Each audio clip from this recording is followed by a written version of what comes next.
नमस्कार साथियों, मैं हूं विश्वेंद्र सिंह। आप सभी का मेरे YouTube चैनल में स्वागत है। मैं आज आप सबके लिए एक इंडिया जीके का नया टॉपिक लेकर आया हूं, जिसका नाम है भारत की स्थिति एवं विस्तार। क्योंकि आप सब लोगों को पता है, चाहे वो सेकंड ग्रेड का बैच हो, रीट का हो, या फिर हम कह सकते हैं किसी भी कंपटीशन क्लासेस का बैच हो, उसमें भारत की स्थिति एवं विस्तार से बहुत सारे प्रश्न पूछे जाते हैं। काफ़ी बच्चों की डिमांड भी थी कि सर एक नया टॉपिक लेकर आए इंडिया जीके का।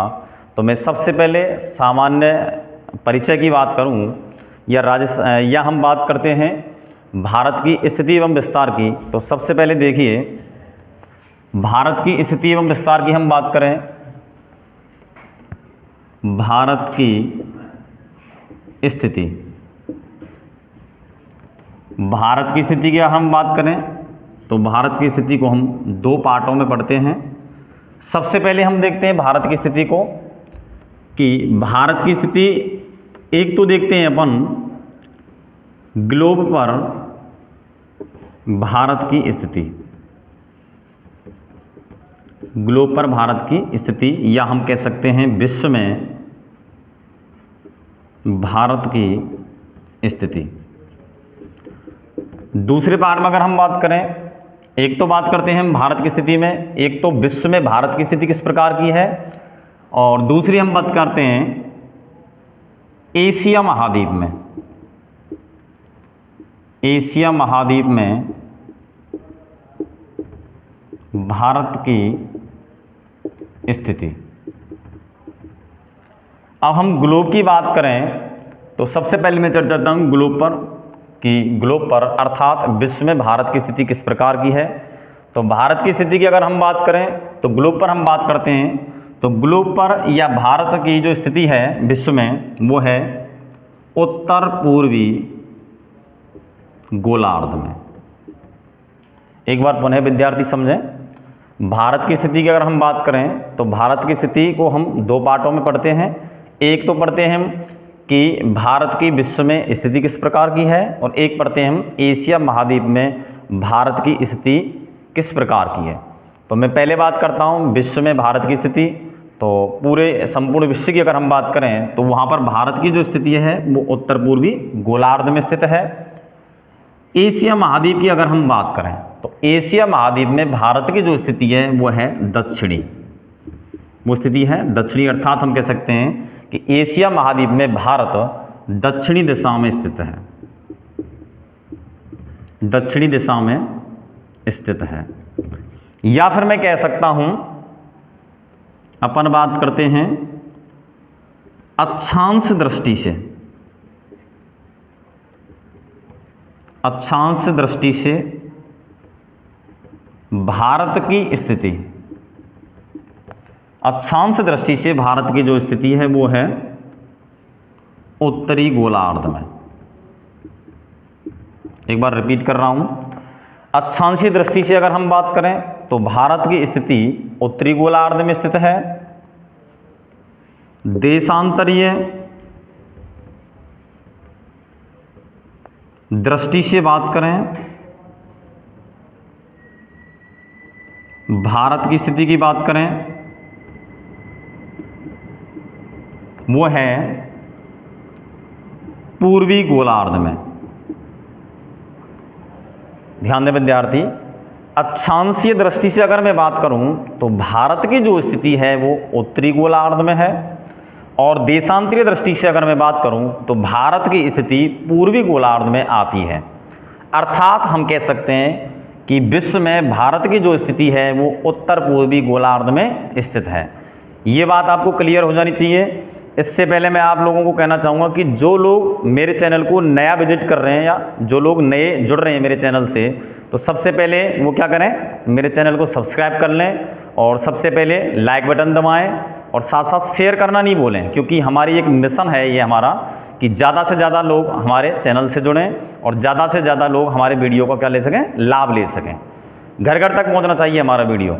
तो पहले सब्सक्राइब कीजिए, लाइक कीजिए और शेयर करना नहीं भूलें। चलिए आगे चलते हैं। एक बार पुनः मैं आपको बताना चाहूँगा कि भारत की जो स्थिति है विश्व में वो उत्तर पूर्वी गोलार्ध में स्थित है। एशिया महाद्वीप में भारत की जो स्थिति है वो दक्षिणी दिशा में स्थित है। चलिए आगे चलते हैं। स्क्रीनशॉट ले लो आप, जल्दी से स्क्रीनशॉट ले लें। चलिए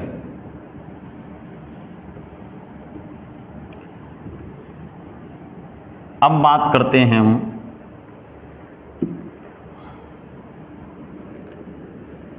मैं थोड़ा सा आपको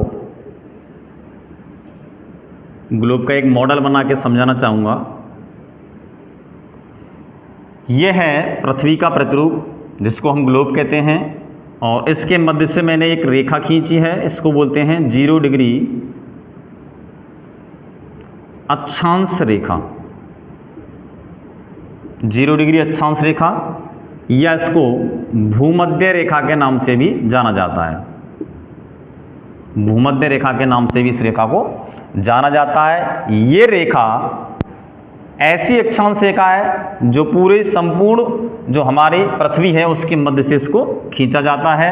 अर्थात हम कह सकते हैं कि वे रेखाएं जो पूर्व से पश्चिम की ओर आड़ी रेखाएं जो खींची जाती हैं वो कौन सी रेखा हैं? अक्षांश रेखा हैं। ये पूरे हमारे इस धरातल को, या हम कह सकते हैं पूरी पृथ्वी को, दो भागों में बांटती है।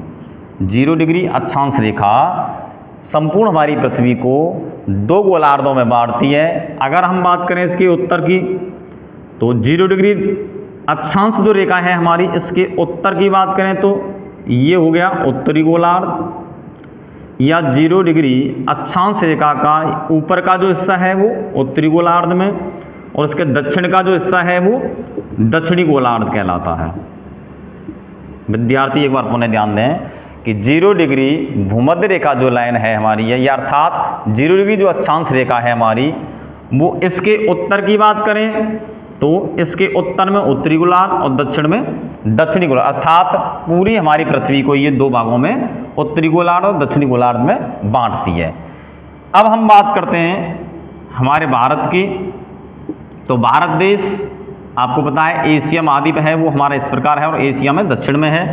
तो भारत देश है वो उत्तरी गोलार्ध में आता है। अक्षांशीय दृष्टि से जो भारत देश है हमारा वो कौन से गोलार्ध में आता है? उत्तरी गोलार्ध में। अब मैं बात करता हूं 0 डिग्री देशांतर रेखा की। वे रेखाएं जो उत्तर से दक्षिण, अर्थात वे काल्पनिक रेखाएं जो उत्तर से दक्षिण खड़ी रेखाएं खींची जाती हैं वो देशांतर रेखाएं कहलाती हैं। तो ये है 0 डिग्री देशांतर रेखा, इसको बोलते हैं 0 डिग्री देशांतर रेखा, या इसका दूसरा नाम है ग्रीनविच रेखा। ग्रीनविच रेखा के नाम से भी इसको जाना जाता है।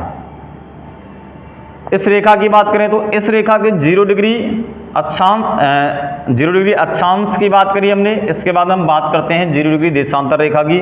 तो 0 डिग्री देशांतर रेखाएं पूरी पृथ्वी को ये भी दो भागों में बांटती है। इसके पूर्व दिशा में हम बात करें तो पूर्वी गोलार्ध, इसके पश्चिमी की बात करें तो पश्चिमी गोलार्ध में।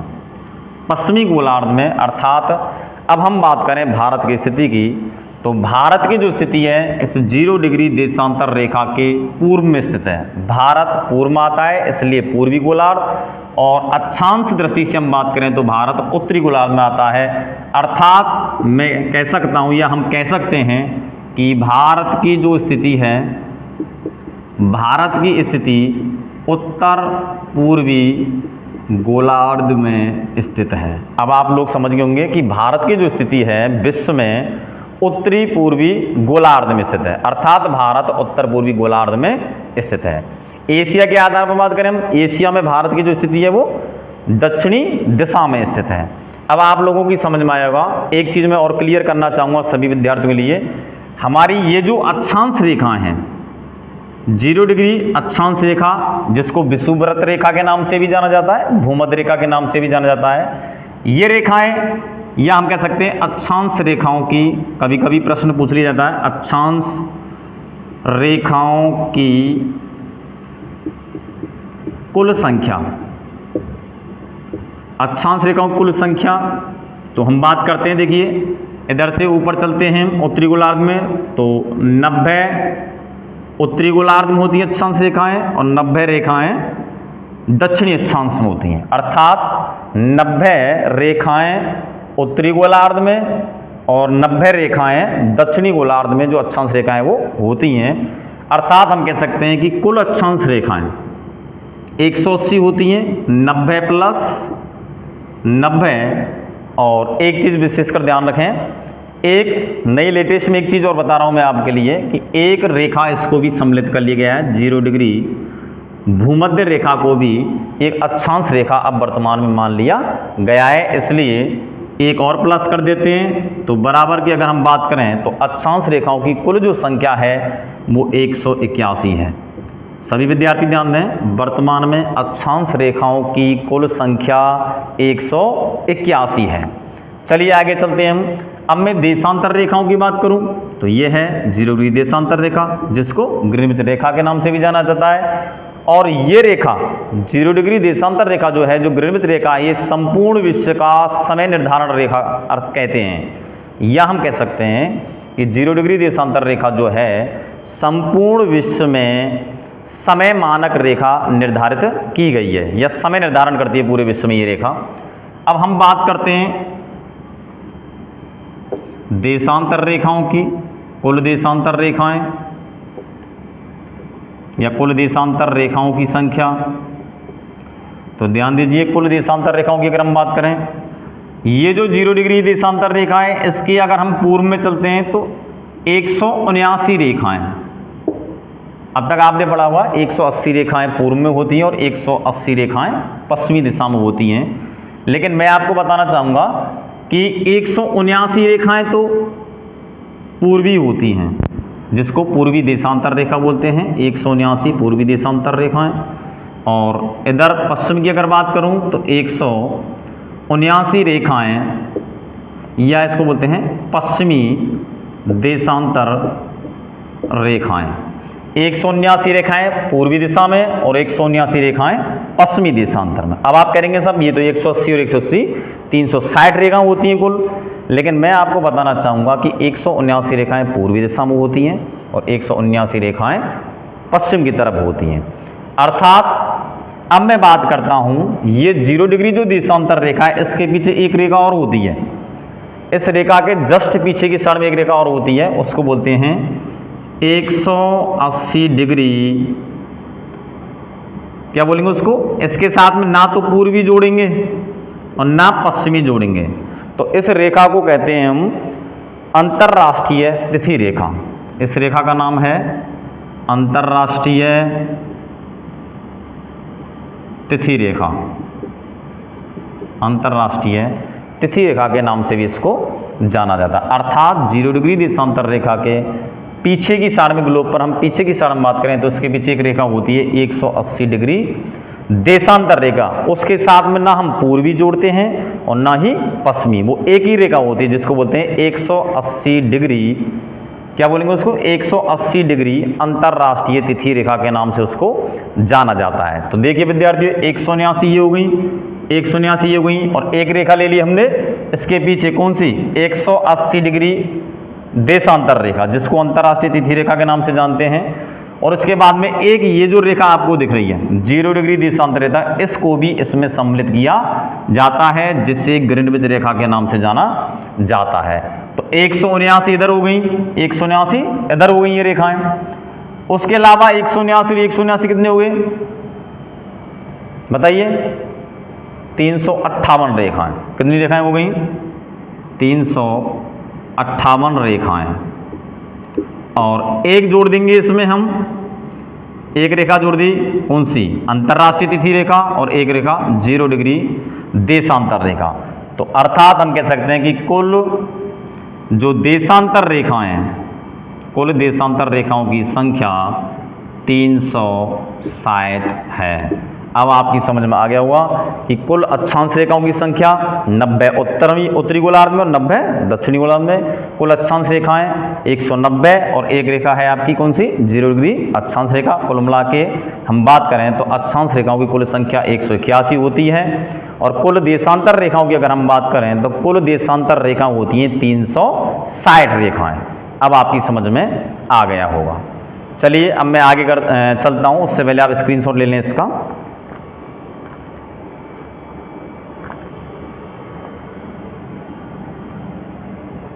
चलिए, आशा करता हूँ आप लोगों की समझ में आ गया होगा।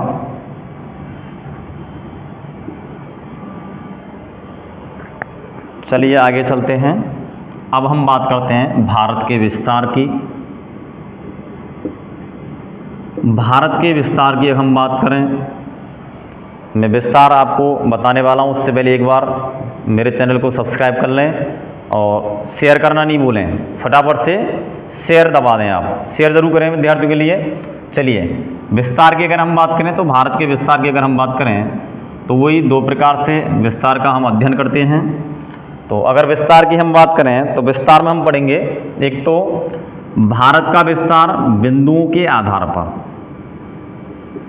बिंदुओं के आधार पर भारत का विस्तार। एक मैं बात करता हूं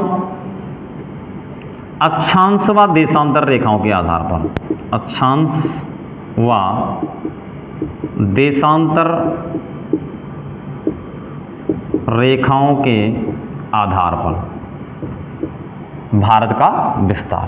दो पार्टों में पढ़ेंगे हम। आपकी सुविधा के हिसाब से मैं नया टॉपिक बना के लाया हूँ आपके लिए। मैं चाहता हूँ आप लोगों की ज़्यादा से ज़्यादा समझ में आए, इसलिए लाइक करना मत भूलिए, लाइक कीजिए।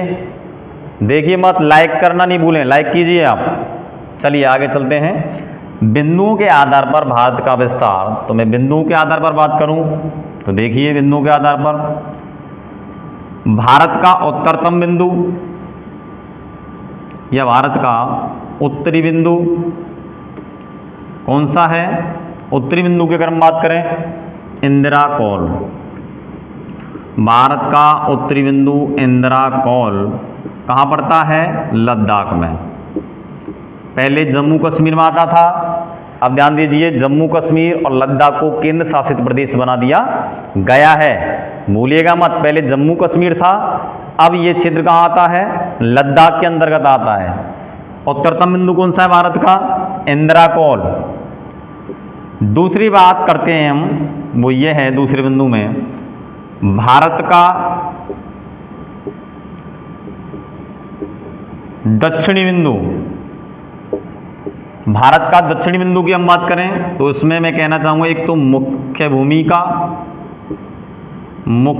का दक्षिणी बिंदु, तो वो है आपका कन्याकुमारी। मुख्य भूमि का अगर हम बात करें, मुख्य भूमि का दक्षिणी बिंदु जो है वो है कन्याकुमारी, और ये आता है तमिलनाडु में, तमिलनाडु के अंतर्गत आता है। अगर मैं यहीं पर क्लियर करना चाहूँगा, एक तो मुख्य भूमि की अगर बात करते हैं तो दक्षिणी बिंदु आता है कन्याकुमारी, जो आपका तमिलनाडु में पड़ता है। इसके बाद में अगर हम संपूर्ण भारत की अगर हम बात करें, या हम कह सकते हैं भारत का दक्षिणतम बिंदु, तो वो है इंदिरा पॉइंट, उसको बोलते हैं इंदिरा पॉइंट। दक्षिणतम बिंदु है इंदिरा पॉइंट, जिसको पिग्मेलियन द्वीप भी कहते हैं। पिग्मेलियन पॉइंट, इसको पिग्मेलियन पॉइंट के नाम से भी जाना जाता है, पार्सन पॉइंट के नाम से भी जानता है, पार्सन पॉइंट के नाम से भी जाना जाता है। चलिए, तीसरे बिंदु की अगर हम बात करें, उत्तरतम बिंदु इंदिरा कौल, दक्षिणी बिंदु कन्याकुमारी। तीसरे की अगर हम बात करें तो भारत का पश्चिमी बिंदु, भारत का पश्चिमी बिंदु जिसको बोलते हैं गौरमोता, जिसको बोलते हैं गौरमोता, ये पड़ता है आपका सरकरीक गुजरात में। गौरमोता सरकरीक गुजरात में पड़ता है। अगले बिंदु की अगर हम बात करें तो भारत का पूर्वी बिंदु, भारत का पूर्वी बिंदु जो है वो है किबिथु, उसको बोलते हैं किबिथु, अरुणाचल प्रदेश। ये पड़ता है अरुणाचल प्रदेश में, अरुणाचल प्रदेश के अंतर्गत आता है। यह है बिंदु के आधार पर भारत का विस्तार। अब आपकी समझ में आ गया हो, बिंदुओं के आधार पर भारत का विस्तार। अब मैं अक्षांश या देशांतर रेखाओं की बात करूं उससे पहले एक बार आप स्क्रीनशॉट ले लें इसका, जल्दी से स्क्रीनशॉट ले लें। चलिए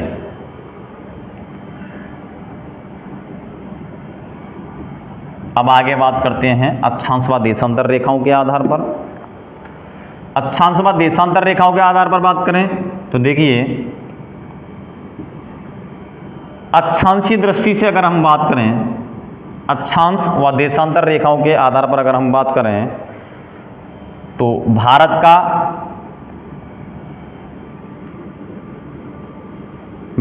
का अक्षांशीय विस्तार, भारत का अक्षांशीय विस्तार है वो है 8 डिग्री 4 मिनट उत्तरी अक्षांश से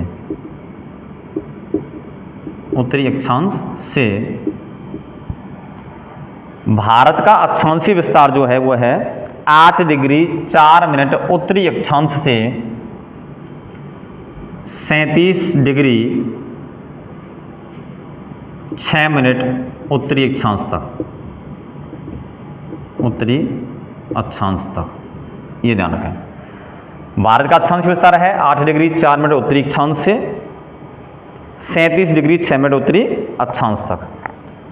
देशांतरीय विस्तार की बात करें, देशांतरीय विस्तार वो है 68 डिग्री 7 मिनट पूर्वी देशांतर से और 97 डिग्री 25 मिनट पूर्वी देशांतर के मध्य। यह है अक्षांशीय व देशांतरीय विस्तार। एक बार पुनः समझें, भारत का अक्षांशीय विस्तार जो है 8 डिग्री 4 मिनट उत्तरी अक्षांश से 37 डिग्री 6 मिनट उत्तरी अक्षांश तक भारत का विस्तार है। और देशांतरीय विस्तार अगर हम बात करें तो वो देशांतरीय विस्तार है 68 डिग्री 7 मिनट पूर्वी देशांतर से 97 डिग्री 25 मिनट पूर्वी देशांतर के मध्य स्थित है। चलिए स्क्रीनशॉट ले लें, आगे बात करते हैं। चलिए आगे अब मैं आपको मैप के माध्यम से बता देता हूं, आपको थोड़ा सा आपकी समझ में ज़्यादा आ जाएगा। देखिए